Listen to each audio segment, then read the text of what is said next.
Olá, seja bem-vindo a mais um programa Educação em Pauta. No programa de hoje nós vamos conversar sobre 2 programas nacionais na área da educação. E para falar sobre este tema, que é o Pronatec e o Proeja, nós temos aqui no nosso estúdio o professor Marcelo Lima, professor doutor na área da educação da Universidade Federal do Espírito Santo e também do programa de pós-graduação em educação da mesma universidade. Seja bem-vindo, professor, ao programa Educação em Pauta. Prazer estar aqui em Natal, não é? Sobretudo para um momento, digamos assim, onde a educação profissional foi colocada em pauta, que é o Colóquio Internacional de Educação Profissional que aconteceu nessa semana aqui no IFRN Natal, né? E o senhor colocou um tema bastante interessante, é sobre esse tema que a gente vai falar, a questão exatamente do Programa Nacional de Integração da Educação Profissional com a educação básica na modalidade de educação de jovens e adultos, que é o PROEJA, e também o Programa Nacional de Acesso ao Ensino Técnico e Emprego, Pronatec. Para quem, não é? Para quê? É um tema, quase que uma frase de efeito importante, né, professor? Primeiro, saudar a ocorrência do colóquio, né? O colóquio é muito importante porque dá lugar a um debate que para a sociedade, para a juventude é muito relevante, que é a questão da profissionalização da educação profissional em geral. Esses programas, eles têm um vício de origem, que é a ideia de que não são políticas de Estado, são políticas de governo, né? Então, eles têm essa característica de certa transitoriedade, de certa efemeridade. Não obstante, eles são programas que têm sinais diferentes em relação à direção de suas políticas e eles investem no mesmo campo que é a educação profissional. O Pronatec, em particular, ele tem uma escala muito maior que o Proeja, né? O Pronatec foi executado em mais de 5 anos em todos os estados da federação, né? E englobou mais de 6 milhões de matrícula, né? Mais de 6 bilhões de reais, com ofertantes variados, desde o Sistema S, Senai, Senac, os próprios institutos IF, os institutos, dando cursos de faculdades privadas e outras instituições, dando cursos de qualificação, que são os cursos de 160 horas, um pouco mais às vezes, e os cursos técnicos na modalidade concomitante, né? Isso por um lado. O Proeja já é um programa que não teve o volume e a escala do Pronatec, né, e que tem um legado importante do ponto de vista de que ele permitiu a uma população que nunca teve acesso aos institutos federais terem acesso aos institutos federais, que é a população que a gente chama dos jovens e adultos, da EJA, né? Lá no Espírito Santo a gente pronuncia assim, EJA. E a educação de jovens e adultos, ela pertence a um segmento excluído da sociedade, né? Então, na medida em que o Proeja estabelece essa política, ele permite, ele assegura um direito que há muito negado, e então a gente começou a ver um público diferente dentro dos institutos federais. O Pronatec, muito diferente, também atravessa a rede federal, mas ele encontra lugar na sua execução, sobretudo no Sistema S, que se a gente juntar as matrículas do Senac e do Senai, sem contar com as outras redes privadas, outras instituições privadas, a gente chega a 60%, a 70% da execução das matrículas. Então, um claro direcionamento para a execução privada, sobretudo do Sistema S. Inclusive, isso é uma crítica, né, que se faz por grande parcela, sobretudo de quem não faz parte dessa iniciativa, né, esse capital público que é direcionado a essa perspectiva privada. Segundo a sua abordagem, o que o senhor acha sobre isso? Né? Já dentro dessa pergunta de para quê, né, para quem? É importante essa pergunta porque aí nós temos aí uma questão de luta de classes, né? Você tem uma política que é pago pelo contribuinte, que é sustentada pelo contribuinte e que se pressupõe atender a sociedade, aqueles que são os cursistas e o mercado de trabalho para onde eles supostamente se inseririam, né? Essa é a linha da política. No entanto, a gente começa a perceber que essa política pode ter diversos interesses em jogo e nem sempre os meios justificam os fins, né? Mas, em se tratando da execução do Sistema S, nós temos muitas contradições. Não é um tema tranquilo, um tema em que você possa dizer de uma maneira absolutizante, né? É ótimo, ou seja, isso, ou é totalmente ruim. Nós temos muitas contradições, porque como a realidade é dialética, né? E aí nós temos aspectos interessantes do Pronatec e outros problemáticos, né? Os interessantes é que realmente ele conseguiu atingir o seu projeto inicial, que eram de 8 milhões de matrículas, ele ultrapassa isso. Mas ele tem esse vício de origem, como o próprio Proeja também tem, de não ser uma política de Estado, ser uma política de governo, né? E como política de governo, sofre todos os processos de descontinuidade, né? Então, por exemplo, o Pronatec vai acabar e vai virar o Mediotec, né? O Proeja continua sobrevivendo dentro das instituições federais, né? Mas ele também tem uma matrícula que vai decaindo, né? Que vai se desidratando, né? Ele resiste, o Proeja é um espaço de resistência, a gente costuma dizer, dentro dos institutos federais. O Pronatec, por sua vez, com essa execução de viés muito ligado ao Sistema S, ele, na verdade, tem um ponto de continuidade com o Planfor e o PNQ, que eram os Planos Nacionais de Qualificação, os quais inventaram esse caminho, que ao invés de você investir na rede federal, né, nas instituições públicas e estaduais, você contrata as instituições executoras ofertantes de curso, né? O Pronatec muito mais centralizado, muito mais estruturalmente determinado a partir dessa execução que eu mencionei, né? Sem as mediações das comissões de trabalho, como era o Planfor e o PNQ. Isso denota o caráter centralizador do Pronatec. Agora, ele então transfere recursos vultosos, né? A gente sabe que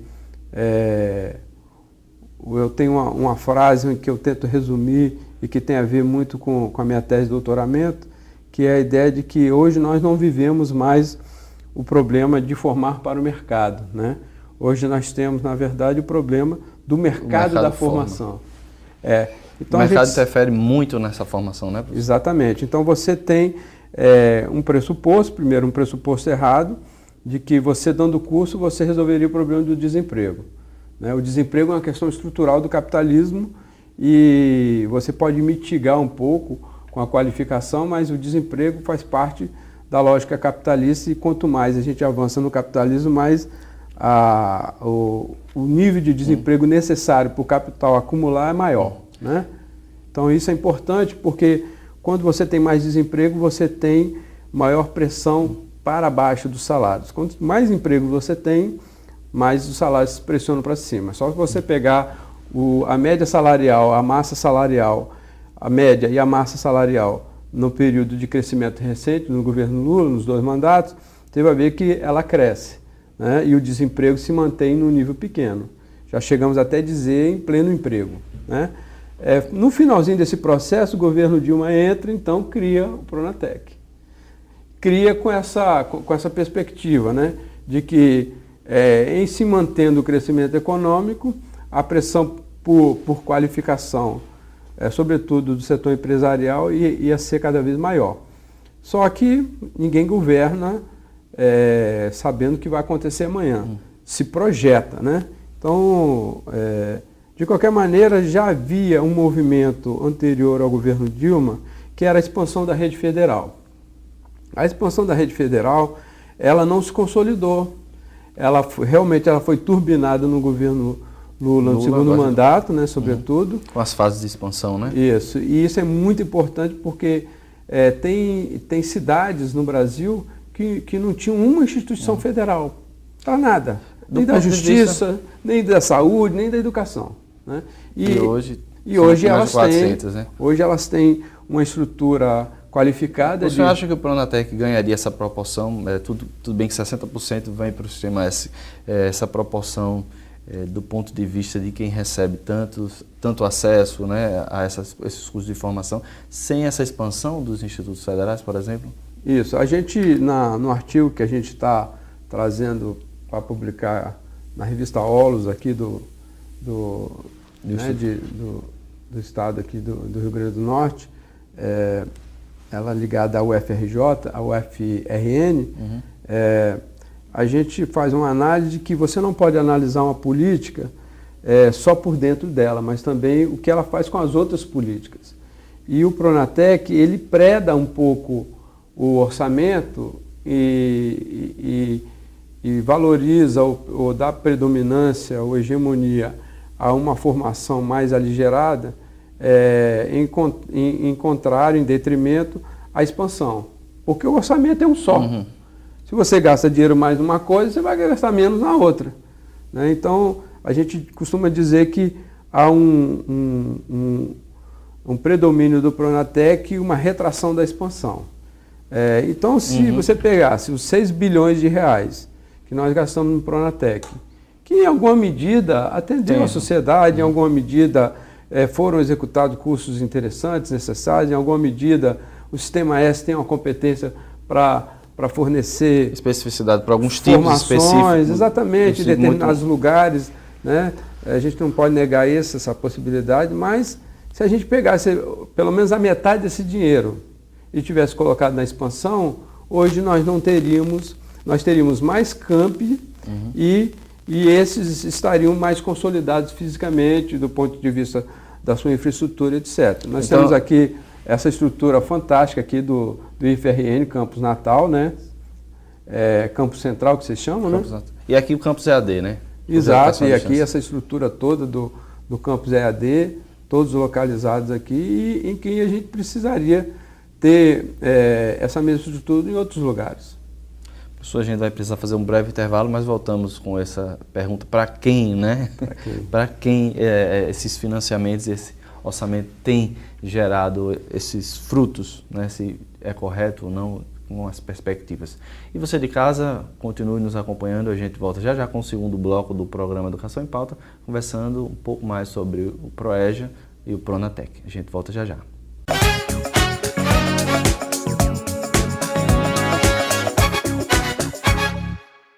Voltamos com o segundo bloco do programa Educação em Pauta com o professor Marcelo Lima, conversando um pouco sobre o Proeja e o Pronatec. E a pergunta que eu faço agora, professor, o Proeja é anterior, né? 2005, não é isso? Sim, 2006. 2006, ao Pronatec, né? Só que hoje, talvez o Pronatec ganhou como se fosse um estrelismo, né? Isso. Não hoje, mas no governo anterior, obviamente pela perspectiva e pela área de atuação.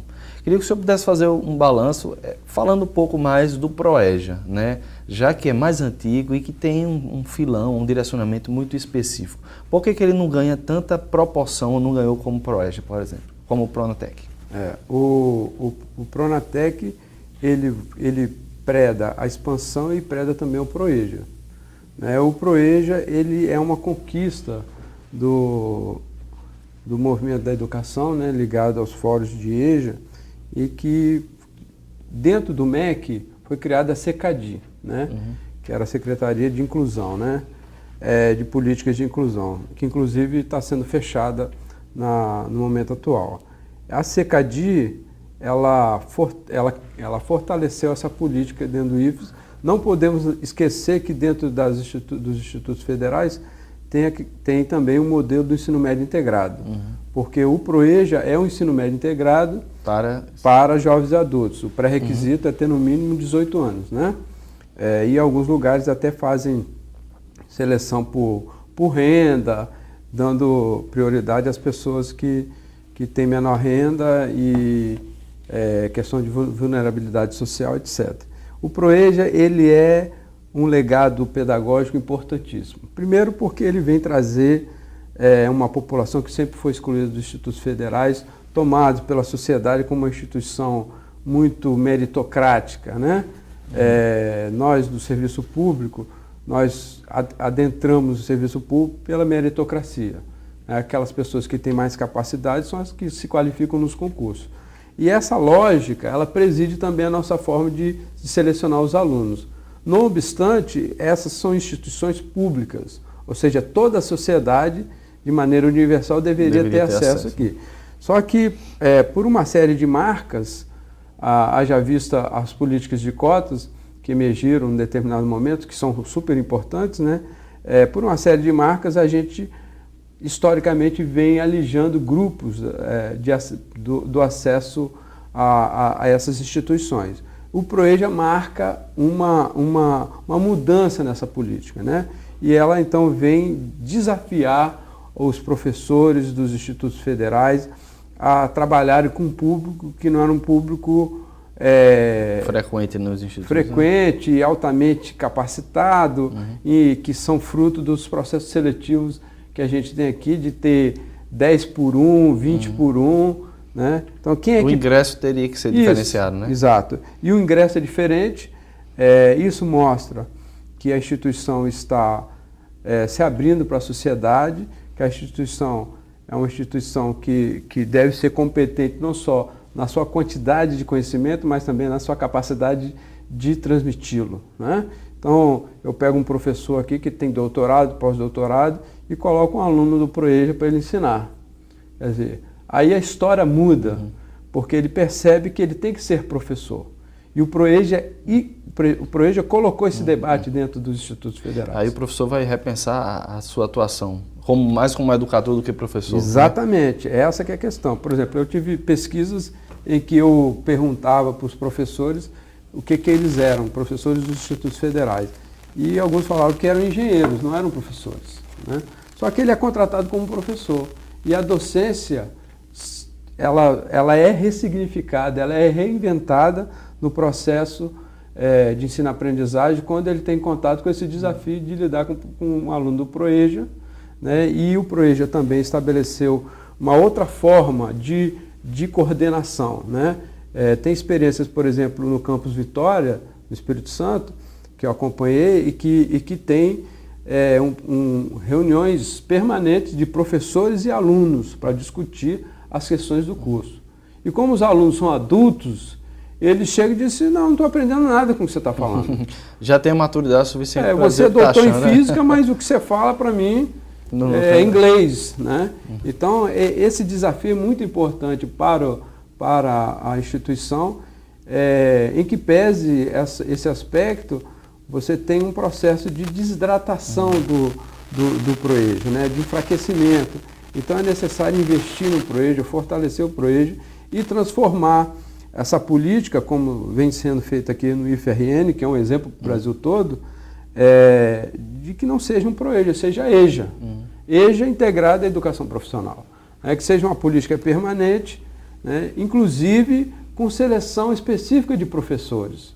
Porque os professores, eles fazem engenharia, eles estudam tecnologia, eles fazem mestrado e doutorado nas suas áreas de atuação, e quando eles se deparam com alunos... Com essa realidade...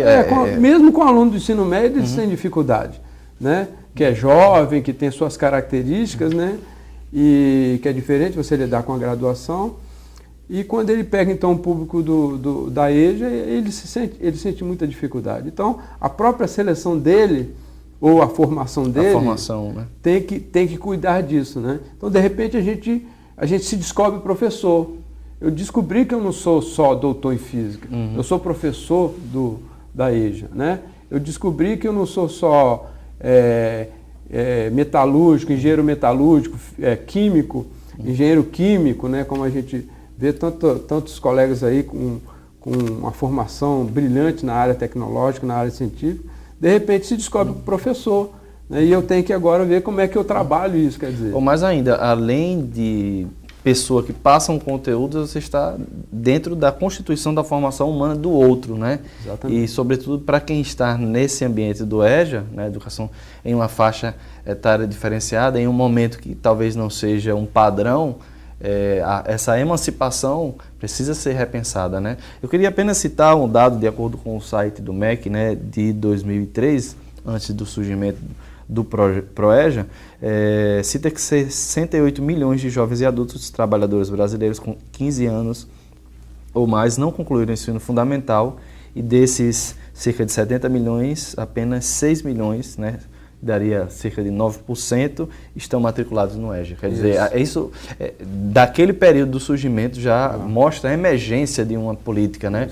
E a pergunta que eu faço, professor, são programas, ainda são programas. Obviamente que tem ligação com políticas públicas, mas dentro dessa perspectiva, quem sabe a ideia não é que nós deixemos de ter programas no futuro e passe a ter realmente políticas efetivas, como no contexto atual a gente vê essa situação? O contexto atual não é muito alvissareiro, né? Com o impeachment da presidente Dilma, né, que nós denominamos sociologicamente de golpe, nós temos retrocesso em várias áreas. E na área da educação não é diferente. A reforma do ensino médio vem desmontar todo o legado do ensino médio integrado à educação profissional, né, então a perspectiva não é boa. No entanto, as instituições têm autonomia, né, como os institutos federais vêm fazendo, e são uma trincheira, digamos assim, de luta para a manutenção desses programas, né? O ProEJA é essa esfera. O importante é fortalecer esse debate dentro da instituição. Querendo ou não, nós tivemos uma expansão importante e hoje essa rede ela representa a preservação dessa possibilidade, né?